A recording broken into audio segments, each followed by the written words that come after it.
Hello friends, स्वागत है आपका अपने ही चैनल डिम्पल स्टडी पॉइंट में। और इस वीडियो में मैं लेकर आई हूँ राजस्थान जीके के मोस्ट इंपॉर्टेंट क्वेश्चंस जो हाल ही की परीक्षाओं में पूछे जा सकते हैं। तो आप राजस्थान के किसी भी कॉम्पिटिटिव एग्जाम की तैयारी कर रहे हो तो यह वीडियो आपके लिए बहुत ही यूज़फुल होने वाला है। तो बिना देरी किए चलते हैं अपने पहले प्रश्न की तरफ।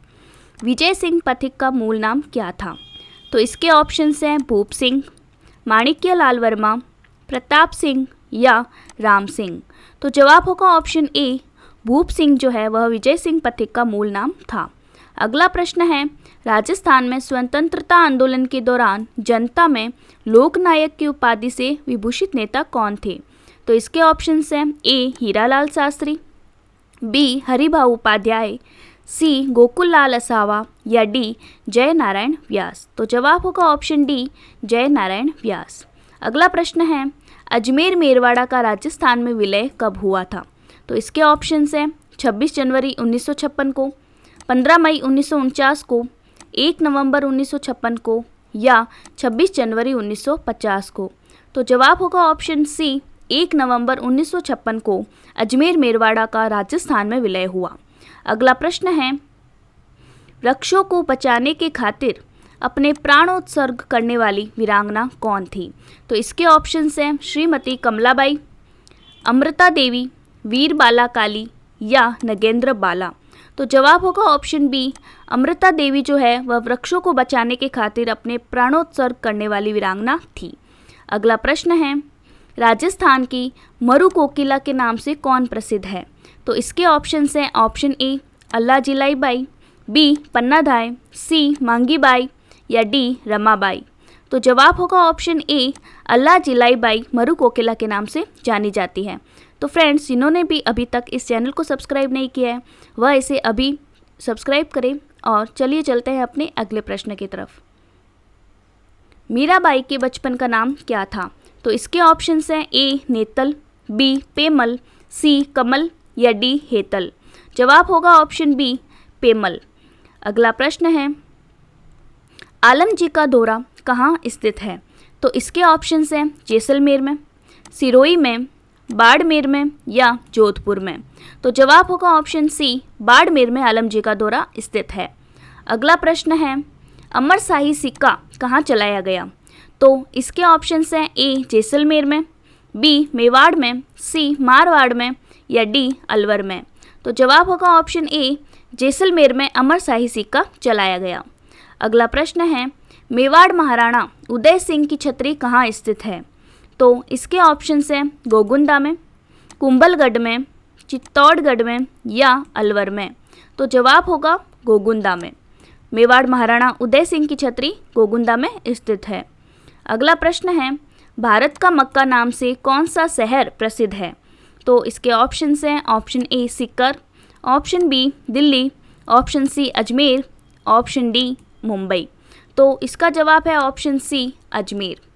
अगला प्रश्न है, किस चौहान शासक ने पुष्कर में वराह मंदिर का निर्माण करवाया था? तो इसके ऑप्शंस हैं option A, Ajay Raj, option B, Vigraharaj, option C, Arnoraj या ऑप्शन डी, पृथ्वीराज चौहान। तो इस प्रश्न का जवाब है ऑप्शन सी, अर्णोराज ने पुष्कर में वराह मंदिर का निर्माण करवाया था। अगला प्रश्न है, राजस्थान का नंदन कानन किसे कहा जाता है? तो इसके ऑप्शंस हैं पांडुपोल को, सरिस्का को, विजय सागर बांध को या सिलीसेट झील को। तो जवाब होगा ऑप्शन डी, सिलीसेट झील को राजस्थान का नंदन कानन कहा जाता है। अगला प्रश्न है, मातृकुंडिया तीर्थ किस नदी के पास स्थित है? तो इसके ऑप्शंस हैं यमुना नदी के पास, गंगा नदी के पास, चंद्रभागा नदी के पास या सरस्वती नदी के पास। जवाब होगा ऑप्शन सी, चंद्रभागा नदी के पास। अगला प्रश्न है, नागर सागर कुंड किस जिले में स्थित है? तो इसके ऑप्शंस हैं बूंदी, चित्तौड़गढ़, भीलवाड़ा या बीकानेर। तो जवाब होगा ऑप्शन ए, बूंदी जिले में। अगला प्रश्न है, राजस्थान का प्रवेश द्वार व पूर्वी द्वार किसे कहा जाता है? तो इसके ऑप्शंस हैं अलवर, भरतपुर, धौलपुर या सवाई माधोपुर। तो जवाब होगा ऑप्शन बी, भरतपुर। तो फ्रेंड्स, आप सभी प्रश्नों के उत्तर मुझे कमेंट बॉक्स में लिखकर बताइए ज़रूर, ताकि आपको पता लगे कि आपकी तैयारी कैसी चल रही है। चलिए चलते हैं अगले प्रश्न की तरफ। हरकेली नाटक के रचयिता कौन हैं? तो इसके ऑप्शंस हैं विग्रहराज प्रथम, विग्रहराज द्वितीय, विग्रहराज तृतीय या विग्रहराज चतुर्थ। तो जवाब होगा ऑप्शन डी, विग्रहराज चतुर्थ हरकेली नाटक के रचयिता है। अगला प्रश्न है, जूनागढ़ प्रशस्ति के रचयिता कौन थे? तो इसके ऑप्शंस हैं जयिता, पोमा, नापा या दीपा। तो जवाब होगा ऑप्शन ए, जयिता। अगला प्रश्न है, राजस्थान में मेवाड़ की आंख किस दुर्ग को कहा जाता है? तो इसके ऑप्शंस हैं ए, अचलगढ़ दुर्ग को, बी, चित्तौड़ दुर्ग को, सी, कुंभलगढ़ दुर्ग को या डी, मेहरानगढ़ दुर्ग को। तो जवाब होगा ऑप्शन सी, कुंभलगढ़ दुर्ग को मेवाड़ की आंख कहा जाता है। अगला प्रश्न है, पृथ्वीराज विजय नामक संस्कृत साहित्य के रचनाकार कौन थे? इसके ऑप्शंस हैं ए, जयानक, बी, कुंभा, सी, जयशंकर प्रसाद या डी, चंद्रसेन। तो जवाब होगा ऑप्शन ए, जयानक। आज का लास्ट प्रश्न है, भारत में ताम्रयुगीन संस्कृतियों की जननी किस पुरास्थल को कहा जाता है?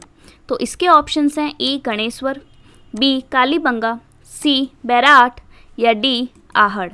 तो जवाब होगा ऑप्शन ए, गणेश्वर।